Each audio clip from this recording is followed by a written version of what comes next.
Hi, everyone, and welcome back to the channel.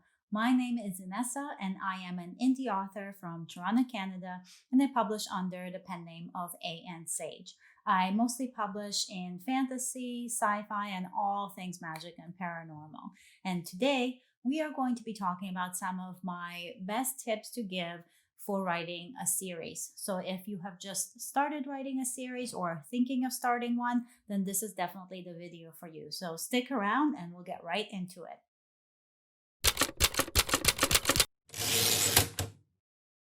Hello, my friends, and welcome to yet another video. And today's video, we are going to be talking a little bit about what it takes to write a series and some of my tips and tricks that I've picked up along the way to help you build a series a little bit easier, a little bit better, and with a little bit less of a headache. Depending how many books you have in your series, it could get very frustrating, very confusing, and there's small intricate things that you can do to help yourself out along the way and make your life a whole lot easier, which we love as writers because it's complicated enough to keep all the stories in your head. So my first tip, I think we should just like dive right into this thing because I'm obsessed with this topic. I am currently in the middle of a 10, if not more, book series with a spin-off on the way as well. So this topic is really true to heart to me. So my first tip for you is, as always, to plan and to outline. I say this every time, and whenever new authors ask me for any kind of advice, I do tell them to start planning things out, especially if you're writing a series. And the reason that it's so important to plan and to outline, even if you are a pantser and you don't like to outline, when it comes to a series, you should have at least some idea of where each book is going to land and what the main arcs and topics and conflicts that you're going to have in each and every single book. Because at the end of the day, that's really going to help you figure out how the entire series comes together, what your characters will be doing throughout one, two, three, four, five, etc. books, and how to bring it all together to keep the reader's interest, as well as having little teases and hints along the way so that when your reader is on book 7, for example, and you drop something in their head, they're like, oh my god, I remember this from book 1 or 2 or 3, and it helps kind of solidify that connection that they have to the books, the characters, the storyline, to you as a writer. And I think it's very important that you know that ahead of time, so that A, you don't make mistakes when you get to the later books, and B, you know what to expect when it comes to every single book that you're writing. So I think planning and some kind of outline is very, very crucial when you are writing a series. For me, the way that I like to work it out is I don't obviously plot and outline every single book. I do that as I'm about to start writing it. However, I already know, as an example, this 10-book series, the Shadowhurst World, which I'm trying to make it a little bit shorter than 10 books, but it's not looking great so far because the story just keeps expanding. But the way that I know in the Shadowhorse world, every single book I plot out, as I said, prior to starting to write it. However, I already know what's going to happen in book 10, at least the highlight of book 10 and 9 and 8, etc. And the other thing that I actually plan out is my entire main character's character arcs throughout every single book, because I want to see what that arc is going to look like. And it helps me plot out the books a little better. So, for example, originally I was planning out the book, and when I looked at Billy's character arc, it kind of like um I don't know how to say it, like froze, like it just stayed on the same level, like leveled out at the end of the book, which is not where I wanted it to be. I wanted her to have a fairly level personality throughout the middle of the entire series. And then towards the end of the book, I really wanted that arc to curl up because she's really going to come into herself and realize who she is, etc., and get stronger and more hard-willed. And that wasn't happening. And so I realized that whatever I was planning to do in the last 2 books weren't allowing for that to happen. She kind of stayed the same there. And so I needed to shift the plots of those around, which meant that whatever I was writing had to lead to those new plots that have now been developed. So things like that, like I never would have caught that, and I would have had a heck of a time trying to figure out. It's almost like a plot hole, like a huge plot hole for your entire series, right? And that would have been awful to figure out when I got to book 8 and been like, oh, okay, I have to redo this plot, but I don't know how because I already kind of like hinted that this was coming and now it can't. So what are we going to do? So I'm glad I caught that earlier on. And I wouldn't have caught that if I didn't originally sit down and truly plan out the entire series. My next tip is figuring out what is going to be the style of your series. So, will you be writing a serial series where every single book kind of bites off the last one, and you could have cliffhangers and everything moves along one after the other? Are you going to have an episodic series where every book is a standalone, but it is still part of the same series, or an interlinked series where you would have different characters in every single book or different stories in every single book, but they're all part of one big world. So once you figure out what style your series is going to be in, that's going to give you an easier idea of how to plan and plot it and outline, as well as what kind of characters you can put in it. It will help you a lot with world building and where to put that strength and when not to put that strength. For me, I personally tend to write more of like a serial, a dynamic type of series, because I kind of like the development of the characters, and that's just how I write. Like, it's not, I would like to try and have more of an episodic series as well, but I find that, I don't know, maybe I'm very long worded, but once I am in a world, I just want to keep exploring it. And with Shadowhurst, for example, there are so many different mysteries and things and factions and groups that are coming up as I'm plotting, as I'm writing, as every book develops, that I just don't think I could introduce somebody else, something else, a different conflict all of a sudden without closing that off, right? Because that's not fair to the reader. It's not fair to me as a writer. It's just not the way that I want to work these books. I am still like introducing new characters, but obviously it all falls under the same story. So it's still very much like a serial. So yeah, figure out your series style and really narrow it down and stick to it. Like, don't jump around, don't start. You can do like spin-offs off your series if you do write like a dynamic serial series. That's serial series. Serial series. Wow. Okay. Mouthful. Anyways, so yeah, you can always do spin-offs and things like that. But stick to that style when you started it, because that's what your readers are going to come to expect, and it's just going to make the whole story unfold a little bit better. And then my tip number 3, I guess we're on 3, is to determine a central conflict for your entire series. Not just the books, because every book is going to have a conflict of its own, but for the full series, you want to have some kind of antagonist and conflict that overarches all of the books in this particular series, because that helps connect it together, and it lets you develop that conflict more and more and more and deeper until it really kind of like punches the reader in the gut and they're so into it. Because every conflict in every book, while it should be pretty strong, that overarching conflict should really be the main big battle of your main character's life. Like, that is what the whole thing is about, right? And that has to be in the back of your mind and in the back of your character's mind throughout all the books.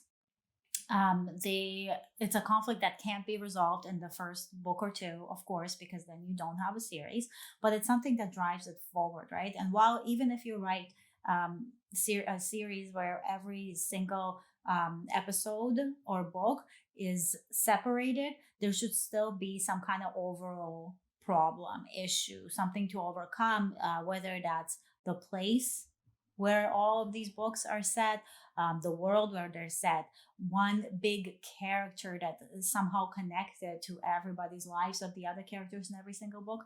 So something that connects that series as a whole, and a conflict that strengthens your characters as a whole. So tip number 4 is world building. When you're writing a book, your world building while you do it doesn't have to be so incredibly intense, right? Because it's one book and not all that much should go into it. If it is, it's just info dump and you don't want that.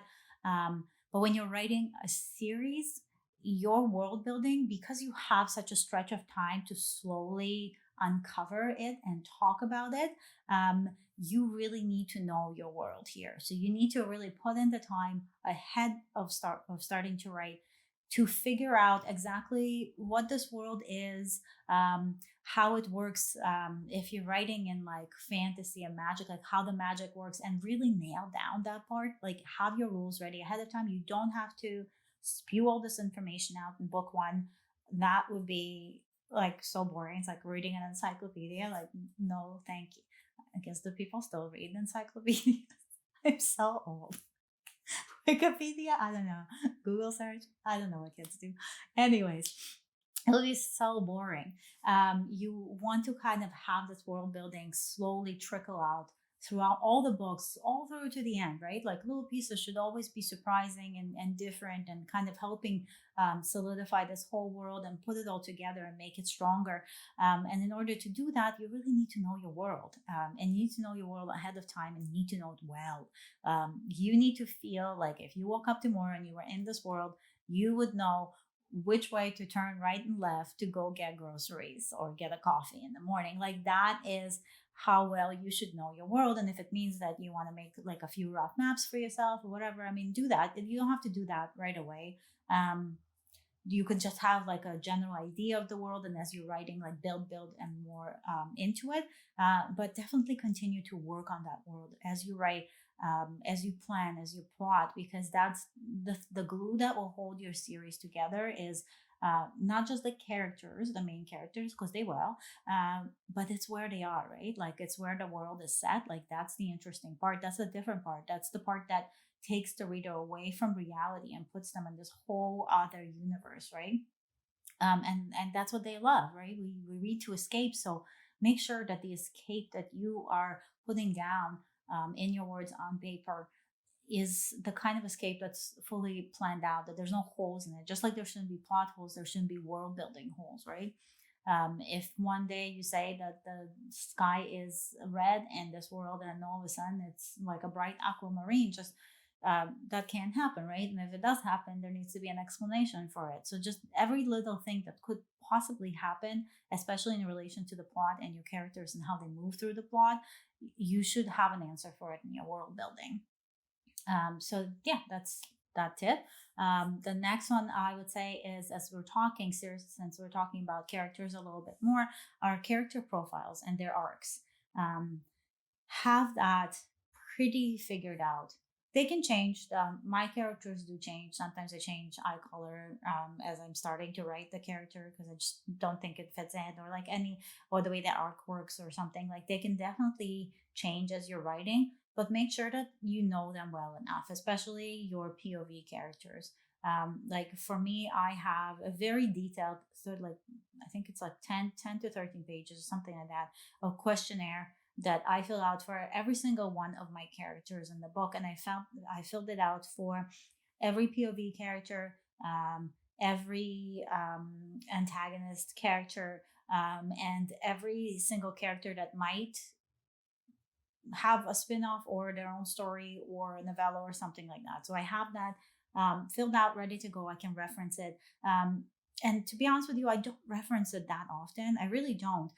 But I did it at the beginning so that when I started writing, I already felt like I knew these characters. Like we hung out or something. Like I went like to drinks with them, which I would not do because they're like 17 and that's illegal.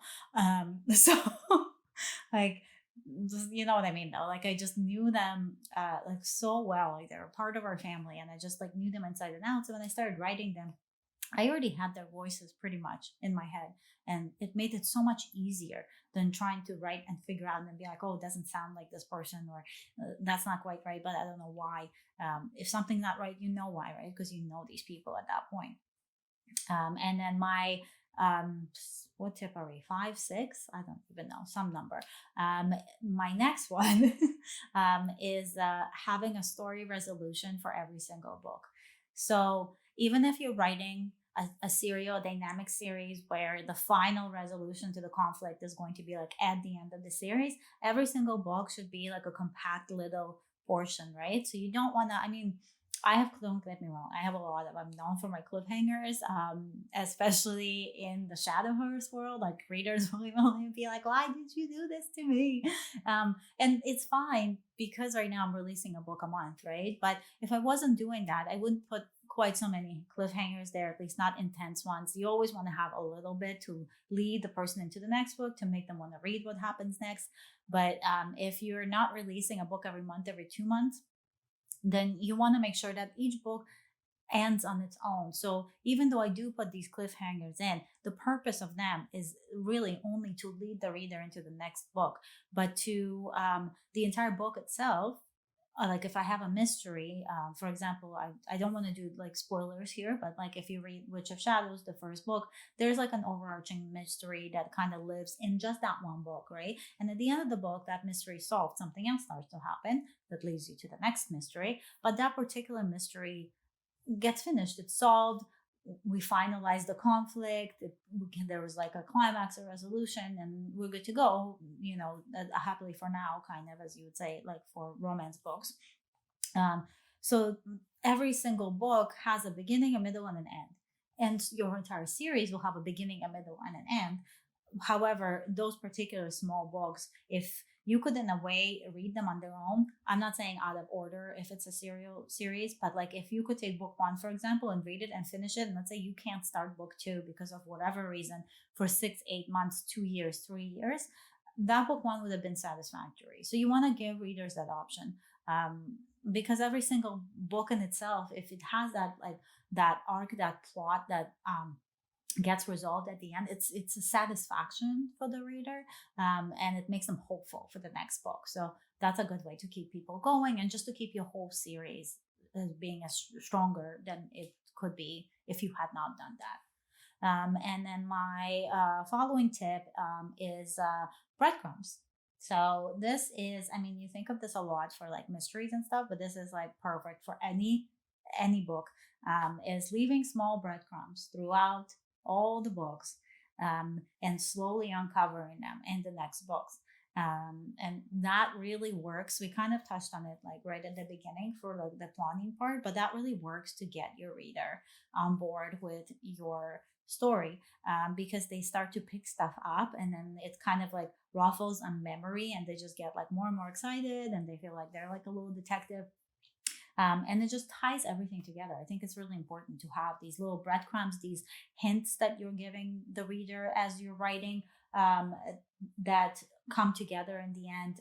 Things that your character might discover, or let's say I like if I'm writing something in a book, and they have to go to, I don't know, like a different planet. This is not real, but they have to go to a different planet. There's some portal that opens for a different planet.